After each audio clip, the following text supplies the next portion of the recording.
Niagara sharsharalaridan ancha katta.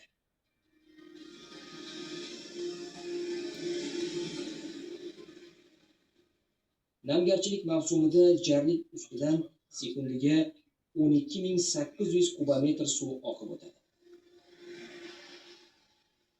Bu soatiga 18.000 Olimpiya hovuzi degani.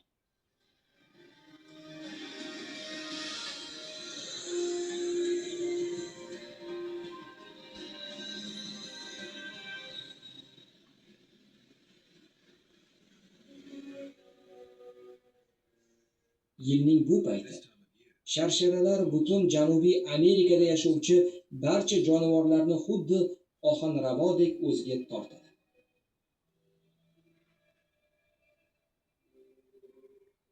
Sharsharadan ko'tarilgan tuman ichida gir-gir aylanib uchayotgan jar qaldirg'ochlarning ulkan galasi bu yerga bolalash uchun kelgan.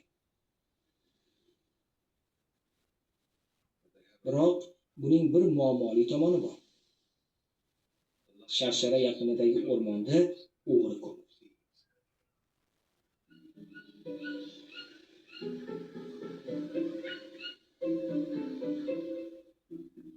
Misol uchun shaftolixo'r qush uyalarni talon-taroj qilishga juda usta. Uzun burun ayiq ham unga sherik.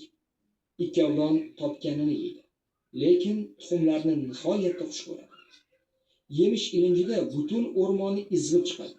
Shu bois jar qaldirg'ochlar noyob usulni qo'llashga majbur bo'ldi.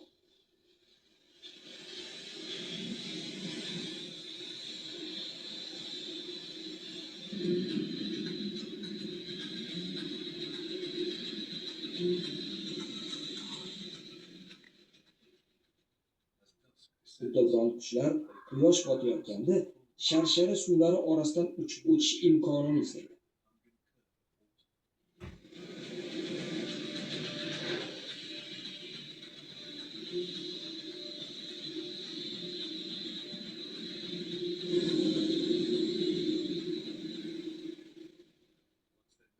Sirpanchiq qiyaliklarga yetgach, uzun tirnoqlari yordamida silliq qoyalarga tirmashib oladi. Keyin esa illarga ko'tariladi. Endi bo'lajak polaponlarning hayoti uchun xavotir olmasa ham bo'ladi.